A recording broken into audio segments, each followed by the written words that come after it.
Hello and welcome to the Why We See Movies podcast. I'm your host, Ron Houghton. Joining me today, as always, we've got Darren. Hello, hello, hello. Today we're going to be discussing the first film from the new DC universe, Superman. You'd let me interview you as Superman. Sure. Recently, you've come under a lot of fire for what some it's might... a lot of fire. It's a lot. Today, the Secretary of Defense said he was going to look into your actions. My actions? I stopped a war. Maybe. Not maybe. I did. In effect, you illegally entered a country. This is how you're gonna be? I'm not the one being interviewed, Superman. Did you consult with the president? No. You seemingly acting as a representative of the United States. I wasn't representing anybody except for me. Around the world. And doing good. Superman was written and directed by James Gunn. It stars David Corenswet, Rachel Brosnahan, and Nicholas Hoult. I'll give you the IMDb plot. Dealing with his Kryptonian heritage and his human upbringing as Clark Kent, Superman, the embodiment of truth and justice, finds himself in a world where these views have become old-fashioned. Okay, so what'd you think of this Superman movie? I rather enjoyed it. I was a little leery. I don't know how much I trusted James Gunn's aesthetic for Superman. Right. But he found the exact right tone. It got maybe a little silly at times. A touch, I think, touch campy here and there, but not overly. I think it's embracing it in sometimes. Yeah. And the reviews had my hopes up. So it was very good. And one of the better movies of the summer. Look forward to watching it again. You definitely liked it more than Man of Steel. Oh, yeah. Way more than Man of Steel. Man of Steel, not a huge thumbs down for me, but a marginal thumbs down. I just can't quite get behind it. This is a step in the right direction. I'm thinking James Gunn, I'm more positive about him running the DC universe now, and look forward to see what he's got in store next. Me too. I love this movie. I thought it was great. I think it's probably my favorite Superman movie after the original Donner one. Well, yeah, I know. What are we working I with? know there's not much to compete. I agree with that statement wholeheartedly. Yeah, like Superman 2 has some great stuff in it. It is rather, yeah. Everyone knows the mess that movie became. Yeah, this movie is great. You're right. It finds the perfect tone for this universe that he wants to just dive us right into. I just love the fact that it just throws us right into this world. Well, he was smart. He knows we all know the origin story, right? But I mean, just this comic book world in itself. They're not going out of their way to explain a lot of, the Justice League and a lot of these other side characters. They just come in and do their business and they're gone. And you just got to embrace that this is a world full of these he's got some catching superheroes. Up to do. Yeah. I mean, the DC tried, DC EU as they called it, tried and failed. And now it's probably a smart way to launch it is just to say, here's the universe. It exists. It opens up with that opening crawl. And it says like 300 years ago, the first metahumans. Whoever those might have been. Right. So we have 300 years dealing with super-powered beings. Which is smart. That gives him a chance to make historical films if he wants to. And it also gives you a chance to play with this world in a way that you can't with in a more realistic situation. Like there's this one moment where Clark and Lois are having this argument and behind them in the window is this great fight going on with the Justice League. And they're like, do you need to help out with this? And it's like, nah, don't worry about it. Yeah, they got it. There's a giant kaiju attacking the city and half the people aren't even paying attention in the newsroom. Exactly. Just another alien attack. World. Yeah. Right. That's the world that they live in. So I love that aspect of it. I think the casting was spot on. Yeah. I think he's a really good Superman and Clark. Yeah, I'm not familiar with him really as an actor. Me neither. Or Rachel Brosnahan. I guess she's in that Marvelous Miss Maisel show. Oh, is that where she's from? Yeah, I've never checked that out. I've never seen it, but she's very good. Yeah, she's a good Lois. I was a little worried about her at first. How about Jimmy Olsen? Did you like the change in his character? And being like the nerdy kind of... Yeah, as being like this sort of idol to all the girls. And or one girl anyways. This catnip. No, all the girls in the office seem to like him too. Yeah. Actually, you're right. There were a couple scenes. It's. I'm glad Jimmy Olsen is a character in this universe. Yeah, we'll see how much play he gets. Also, what's his name? Wendell Pierce. Yeah. Wendell Pierce from The Wire is a great Percy White. Perry White. Perry White. Right. Yeah, he's really good too. And you look at Marvel and the different iterations of Spider-Man, and some of them have even completely omitted the Daily Planet and the Daily Bugle, right? And J. Jonah, and some of them have taken a different spin on it. I like that they had all these characters in there. I mean, you kind of can't have Superman without Lois Lane, and therefore, there's some essential stuff that you need. So, but yeah, these characters are all really good. They were well written. And most of all, I think the standout performance in the movie for me is Nicholas Hoult. He's great. As Lex Luthor. He's such a good actor. We've just been talking about him a lot lately, about how much we love him. And this is one of his best performances. Yeah, he's good in everything, and he's excellent here. Seething with so much envy and hatred towards Superman in this. Yeah. He reminded me kind of Glenn Beck in this movie. I don't know why.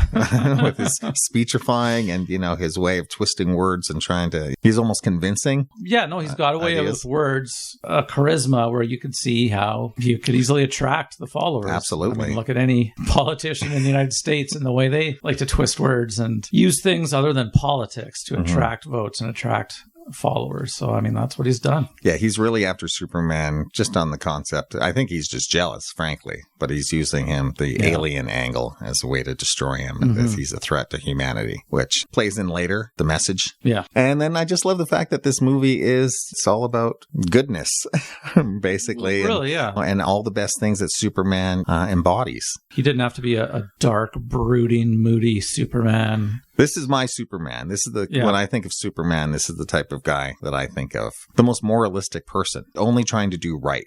Maybe he's not the smartest Superman and can't think ahead of certain things, but and he's perfect. Right, and he's not. But I always thought about that in the comics. If Superman was real, he would be stopping wars. He wouldn't be letting wars happen. Well, exactly, yeah. Like that's he's not exactly an American, so why shouldn't he interfere if he thinks like this war is not going to be good? I'd like to put a stop to it. Yeah, he wasn't doing it as a representative of anything but himself. Yeah, and doing good.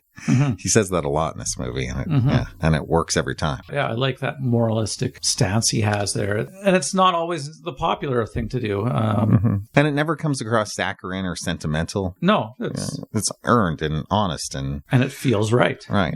Yeah. In this world, we really need a Superman. Yeah. That's for sure. I'd like to see one around. Who are some other characters you want to talk about? Some of these villains that we have that Lex is employing. Ultraman is what the masked figure is that we see. He is, a little two-dimensional, but we see why later. Yeah, I think he'll play a bigger role later as somebody else. And then the engineer was another character. She's the one who's made of nanobites. Yeah. She's interesting, too. She's maybe not, I'm not going to compare her to Nicholas Hoult, but still not as maybe three-dimensionally fleshed out but she's not the main villain of the movie. Visually interesting, though. Visually interesting, and good performance, too, and a good character. One other character I really liked was Metamorpho. He's known as the Element Man in this, but I've always known him as Metamorpho. He's the guy who can command elements. Right, yeah. I liked him too. I liked the moral conflict within him. I mean, he did not like what he was doing, but damned if he didn't have a good reason. To throw Metamorpho in this movie. I mean, he used to... I'm so unfamiliar with DC compared to Marvel. These things are like, huh? I'm such an old school comic book fan, and for new listeners. And I was just as big of a DC fan as a Marvel fan growing up. And my favorite comic growing up was the Teen Titans, a DC book. Yeah. Metamorpho was in Batman and the Outsiders, sort of this side group that he had for a while. So James Gunn is willing to toss in whatever he can use out of this universe and make it work. When these were first being announced, a couple of years ago, and they mentioned the heroes that James Gunn had on the slate for the start of the universe launch, and Superman was the only character whose name I knew. Right. It's that kind of one of the things that gave me doubts about the whole James Gunn experiment. Seeing this movie, like the not quite Justice League and its membership. The Justice Gang, they call themselves. And, Metamorpho. I really enjoyed all these characters. I guess Hawkgirl is close enough to Hawkman. I don't know who was first in the comics or what, but I think they came out pretty close together. So, I'm kind of, I guess, vaguely familiar with her. But Mr. Terrific, I'm not too familiar with. I don't know if he's a newer character or he had a drastically different look back in the day. Whatever he is, he's great in the movie. He's an interesting character for sure. And Nathan Fillion as I guess Green Lantern is not someone I'm unfamiliar with. Right, but, as Guy Gardner. Yeah, I never even called him Green Lantern in the comics. I just always called him Guy Gardner. He's not like the what's Hal Jordan. Hal Jordan, right? He's the was the original one, and then he's been replaced by a few other people. Right. And Guy Gardner is such a dick. He is a dick. Yeah. In a fun way. Totally fun. I didn't know how many more of the Justice. I think 3 is just a perfect amount. You can't throw in too many. They all had enough to do in the movie that were enjoyable, and you couldn't have gone much more than that. And I thought the Kents were good. Pruitt Taylor Vince playing Pa Kent. It's a good choice. It's a little more bumbling, bumpkinish than any of the Pa Kent in the movies before. Yeah, you can tell where Clark gets his values from. Yeah, just like a couple folksy. The scene where she's trying to, Ma Kent is trying to talk to him on the phone, and that's like anyone's mother of that age using the cell phone in the first right. year that she has it, right? Like, it's just, it rings true. There's so many scenes in the movie. One thing I did like about this movie, it's fast-paced and it's full of stuff, and it just, it moves very nicely. I was never bored for a second. No, that's a good point. Yeah, the narrative is strong. It's got a driving force to it. Yeah, it doesn't get all ponderous about whatever issue at stake. One scene that's getting a lot of talk is that interview scene between Clark and Lois. Right. It's like a 12-minute long scene in the middle of a big superhero movie, but it really works. That's one of my favorite scenes in the movie. Well, it's one of the things that helps, since we are just being thrown right into this universe, instead of having an origin story for Superman, it really helps us understand where they are in their relationship. Right. What'd you think of the fact that they're just diving in, that Lois knows who he is right away, and they were already in a relationship? Yeah. We don't need the whole No, I mean, courting. After the nearly 15 years of the failed DCEU, James Gunn is smart to just get it going, like get a move on and like start this thing off quick. And right, there's been Lois and Clark TV shows with just them hooking up. We don't need more of that. Exactly. Yeah, no, he cuts to the chase, and it was smart about it, and it was a good scene for understanding their situation, and not just their situation, but Superman's overall situation in the world. And the fact that she's really does press him in that interview. She doesn't go easy on him just because of their relationship. She's being a full-on journalist like Lois Lane should. To the point that she totally wins the argument and he needs to leave. Yeah. Like he screams out, people were going to die. He doesn't have a choice when it comes to that. He'll think about the ramifications later, but people were going to die. He has to save them. He saves a squirrel in this movie. Yeah. He's on the side of goodness. And a dog. He saves a few animals in this movie. What'd you think of Krypto? I rather like Krypto. Like I said, I don't know the comics that well. I don't know. I always assume that's from the more campy side of the storytelling in the DC comics. In the 50s, there was the Superman family. Yeah. Superman, Superboy, and Supergirl, and Krypto. He worked out really well in this movie. And him and the Superbots, I guess, in the Fortress of Solitude. I liked those little sidekicks to Superman, I guess. Krypto was good. That's about the only thing that he's really borrowing from something else is Donner's Fortress of Solitude. It's hard to do that differently, I think. Yeah, I think he really nailed that, because I don't think that image of the ice fortress really existed in comics before. It came from that movie. Really? Okay. Yeah. I didn't know that. Oh, and he does borrow from something else. The Hall of Justice from Super Friends. Did you ever watch Super Friends growing up? Yeah, a bit. Is that... That's the Hall of Justice from that animated show. Oh, yeah, you can't miss it. Okay. That's been too long since I've seen that. Every Saturday morning. That was my favorite show. Just a few things I was going to talk to you about. Krypto, the Fortress. Hypno glasses. I thought that's an interesting idea. The reason that people don't know that Clark Kent is Superman is supposedly when Clark's wearing his glasses on, that it somewhat distorts his face. Oh, I didn't even pick up on that. Guy Gardner mentions it when she goes to visit him. There's a quick message about the glasses. And I thought it was just they were making a joke about how that's such a lame disguise that I think it's real. Okay. Yeah, they didn't show the practicality of it and how it works. That's probably why it went over my head. Okay. And that's why that means he'd never be able to take his glasses off in front of anybody. Interesting. Unless he's got his hair tousled. Yeah. I did like this one scene where they're in that prison. We find out that one of Lex's ideas to bring down Superman is to start this smear campaign, like using internet trolls. And we find out all the internet trolls are a group of monkeys typing on laptops. Yeah, that was funny. I thought that was pretty good. I think for everything that's happened to James Gunn in social media, I think that's probably how he thinks of those internet trolls a little bit. That was a little swipe at them. Oh, yeah, for sure. Yeah. Okay, do you want to get into just a couple spoilers? Sure. Okay, spoiler time. Spoilers! The biggest, maybe most controversial thing that he did in the storyline was this message from his parents from Jor-El. At the beginning of the movie, we see the first half of this message that Superman has only seen, where he thinks his mission here is to only do good. And then we find out when Lex discovers the rest of the message that it's much more nefarious. And they basically say, if these human beings don't do what you want them to do, well, you can easily destroy them. And you can and should rule. Yeah, you should rule the planet and take a harem of as many girls as you can and repopulate the species with Kryptonian blood. That's a new idea. Yeah, and as that was revealed, I kept thinking, for a short while anyways, it can't be real. Did Lex Luthor manipulate this somehow? But like the quickly, fourth time they say it's real. Every character in the movie is not questioning it. Right. So there's a point where Lex is talking with somebody else, and even he's asking Lex, and Lex is saying, no, it is real. Yeah, exactly. So he's not going to lie to him. It's one of Lex's lackeys. No need to lie to him. Exactly. And it's there, and that's it. And I mean, like you say, it does seem controversial given anything in the past about Krypton and, his parents. However, I can't say I've got anything personally, emotionally invested in Krypton and its inhabitants that I need it to be otherwise. But it also makes almost perfect sense that his parents, if they're going to send a little baby to survive somewhere, that they would send him to a place where he could become all-powerful. But let me ask you this, in the history of DC, was it ever known that our son would give him those powers? Or was it just like he arrived and then, holy shit, look what this son does to me? That was probably adapted pretty quickly.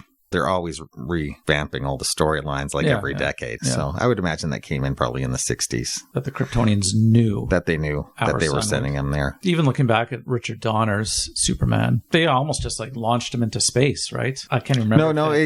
Earth is a goal. No, Brando talks about how the certain conditions on Earth will change him. Oh, okay. He'll be fast. I see. Right. Yeah, that's coming back to me. But I guess the whole idea of examining Krypton as a culture now. Yeah. Well, it's got different ramifications for this universe. If they look at it. Because the next movie coming out next summer is Supergirl. Right. So we'll see how much more they get into the mythology. And while we are in spoilers, I mean, she's been revealed. She's been introduced in this film. So we find out who owns crypto. Yeah. And she's not the goody-goody that it's a nice Superman introduction to the character. It's this sort of boozing. Yeah, I look forward to it. Teenage party girl. Yeah. I think that'll be an interesting film. Absolutely. After this one, I do look forward to the rest of the DC stuff. Yeah. Clayface, I think, is starting production this year. Yeah, I know. They got some weird ones coming out. And that is like the Batman villain, Clayface. Right. I mean, that's where I know him from. Okay. Gunn is still on the record saying that they're not going to go into production on anything until the script is 100% solid.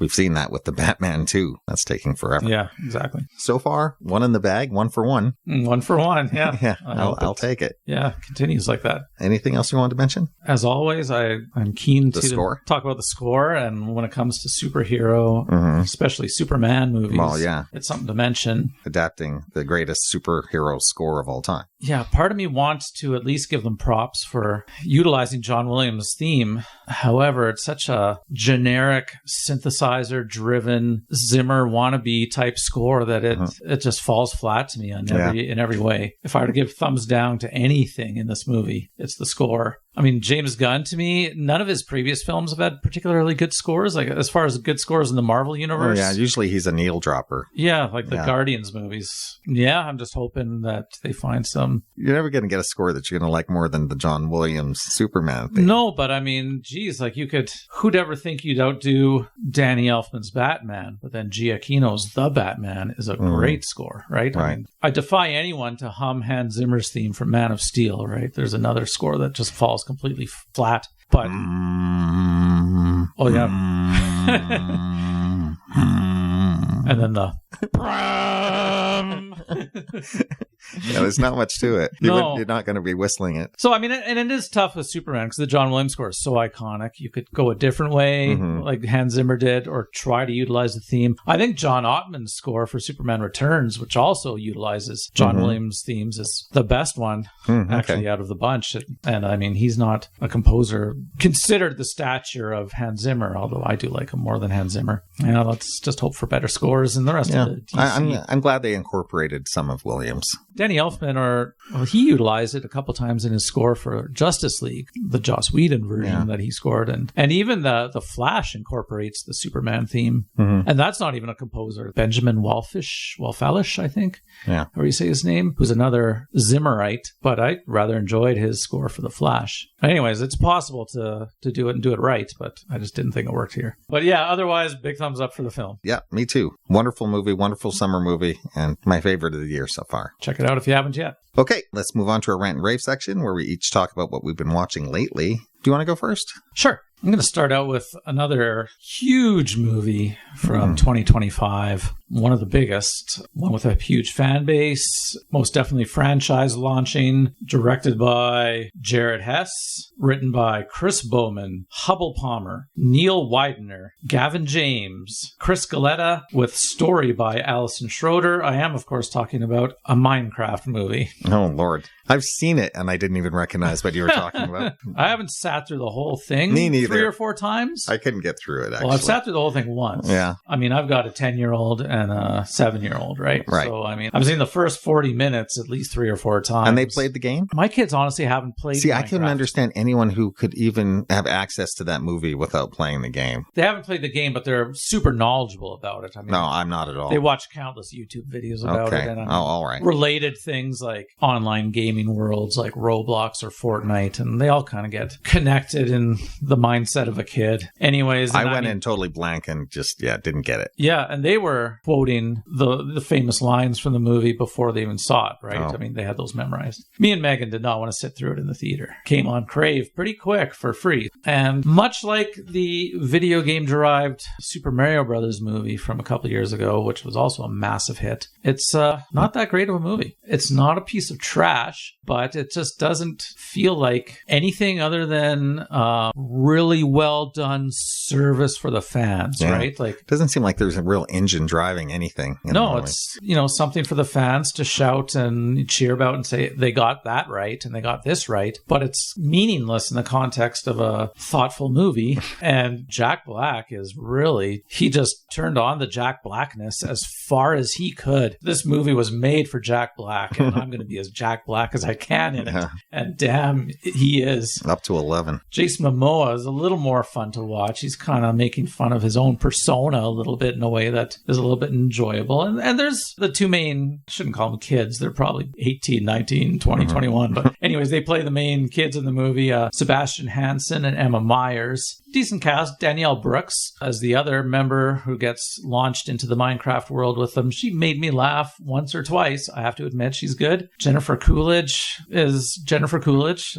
She's got a fun persona. Rachel House as the leader of the Piglins, the ever-present female in Taika Waititi's movies. She's always fun, good for a laugh. Yeah. And I mean, the best thing about this movie for me was the score by Mark Mothersbaugh, who's he's great. A good composer. Yeah, of course, comes from Devo. He was one of the founding members of Devo, and I loved his score for Ragnarok. He's done a lot of Wes Anderson, too. Yeah, he did the early Wes Anderson movies before he kind of switched to Alexandre Desplat. I like his score for Rushmore. And he did the Lego movie, and years of Pee-wee's Playhouse he scored. His score for this is as spot on as and enjoyable as it should be, but the movie is just nothing I can recommend to the average viewer. It's not terrible. Watch it with your kids maybe, but unless you're into the Minecraft world, give it a skip. For my second, I much more recommend, this is from 2023, They Cloned Tyrone, directed by Jewel Taylor, written by Jewel Taylor and Tony Rettenmeyer. This is a pretty funny satirical comedy / sci-fi thriller, I guess. It's a take on modern African-American culture, and I guess it tackles a lot of ground. There are years of oppression by white dominance of American culture, and various other things come into play. What we find out in the movie is the main character, John Boyega. We see him get killed in a sort of gang shooting, and then he's back on his feet in no time, and it's all part of this big conspiratorial plot where not just him, but many other African Americans are being cloned. And what they're trying to do with these repeated clonings is make these perfect communities here and there throughout the United States as sort of prototypes to say, like, look, we can make a utopia for African Americans. This is where you guys will thrive, in this African American utopia. And it's pretty funny. It's not one of the best comedies of the last 10 years or anything like that, but it reminded me also of a horror film from a couple years ago called The Blackening, which took a African-American point of view of the horror genre, the idea being that, no, we're not going to be as dumb as the white people in horror movies. We know, go in the basement alone and all these other things. And it's not quite as successful as They Cloned Tyrone, but mildly enjoyable. But anyways, the cast in this, in addition to John Boyega, you've got Jamie Foxx and Teyonah Parris. They're the the three majors, and they're probably the biggest draw in the movie. The interplay between those three is really fun. It's meant to be a dark comedy, and I'm not laughing out loud a lot in it, but I am enjoying these three characters quite a bit in their journey, and as they discover in these vast underground chambers, which kind of reminded me of the underground worlds in Us that Jordan Peele created. Don't doubt that there's a bit of an influence there. There's cameos by Kiefer Sutherland. David Alan Grier is really good as this preacher. Anyways, it's on Netflix, so it's easy to find. Maybe not the best of the year, but it's an enjoyable watch. They Cloned Tyrone, directed by Jewel Taylor. From 23? From 2023. Yeah, I've never heard of it. Yeah, it's good. I'll check that out. Okay, first thing I want to talk about is not a movie, but a couple of YouTube channels. Okay. One you're probably going to be much more familiar with. It's the Criterion channel. It's their Closet Picks. You ever watched any of these?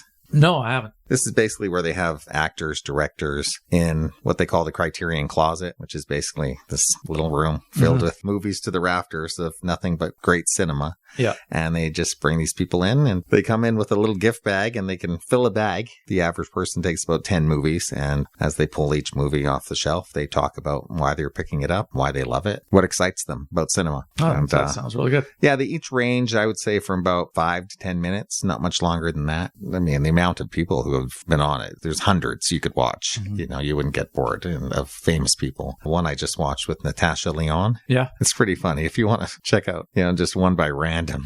She goes crazy. Well, like I said, most people take about 10 movies. She fills like 2 bags. It's I would amazing. bring 10 bags with me if they invited me. If you can go crazy like that, sure. And the other one I want to talk about is very similar. The channel is called Konbini with a K, and it's the Konbini Video Club.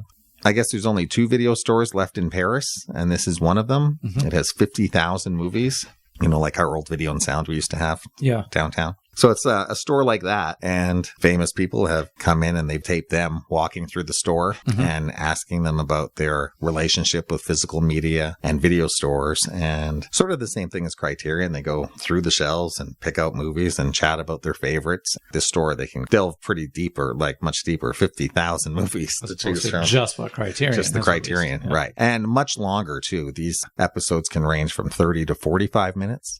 It's pretty funny. The videographer actually has to stop them a lot of the times because many people can just keep going. I'd be hard pressed to talk about 10 movies in just 5 minutes myself. Sure. Francis Ford Coppola just wanted to keep going, and he's like, we have to stop, Francis. Yeah. They're just so happy to be in a video store surrounded by all these titles, and they're just, you can high on the energy of it. Sounds like a cinephile's dream for sure. Oh, it's great. In this age of no physical media. For sure. I just watched the Tim Burton one today before you got here. It's really good. Some other ones are like Christopher Nolan, Brad Pitt, Edward Norton, Bong Joon-ho, Wes Anderson, Viggo Mortensen, Terry Gilliam, Oliver Stone. I've watched all these recently. They're all very good. I don't have time in my life for this or the Criterion channel. Yeah. You'll learn a little bit from each guy. I'd love to watch them. Even if you've heard of all the movies, at least you'll get their distinct opinions on them and why they love them. For film lovers, these 2 channels are really great. Yeah. I'd like to see Criterion put some of those as special features on Blu-ray releases. Sure, why not? Yeah, I don't think I've ever seen one on there. No, I have not.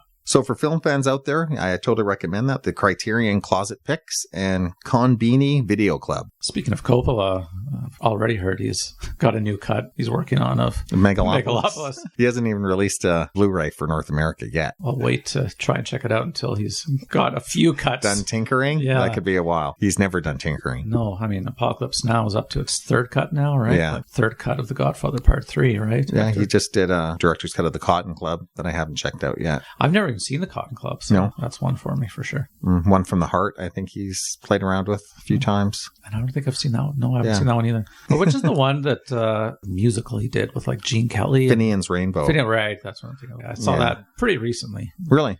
Yeah, for the first time. It's old school musical. Yeah, it's not a great film, but I think he said he made it for his dad to enjoy. I mean, it was definitely done in the style of Glorious. You got Fred Astaire. Yeah. But anyways, we digress. Okay, the next thing I want to talk about is a series. It's on Paramount Plus, and I loved it, called Mobland. There's 10 episodes, and it stars Tom Hardy, Pierce Brosnan, Helen Mirren, and Joanne Froggatt from Downton Abbey. It's executive produced by Guy Ritchie.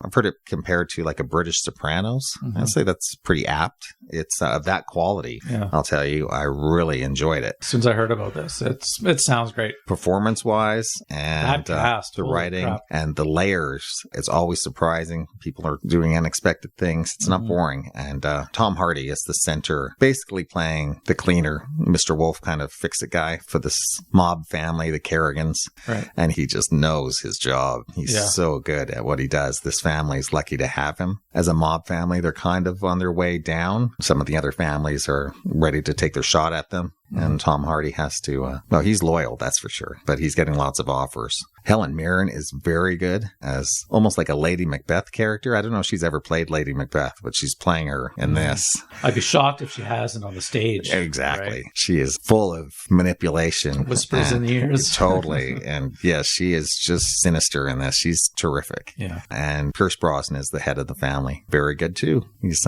really shied away from his squeakier, clean Remington steel sort of James Bond that he had, for decades. He's nasty in this. Yeah. So I totally recommend this show. Fantastic. I can't wait for season 2. I demolished this one. Compelling from episode to episode. My list is long enough as it is. No, this is a good 10 hours, I'll tell you. This may be the best 10 hours of TV I've seen this year. Sounds pretty good. Yeah. Okay. That's it for today. Next time, we're going to be back to discuss the Fantastic Four First Steps. Until then, you can give us a like and subscribe to our Facebook, YouTube, and Instagram accounts. And if you want to search out our past reviews, you can always look up a film on our website at whywecmovies@lipson.com. Thanks for listening and take care. Farewell.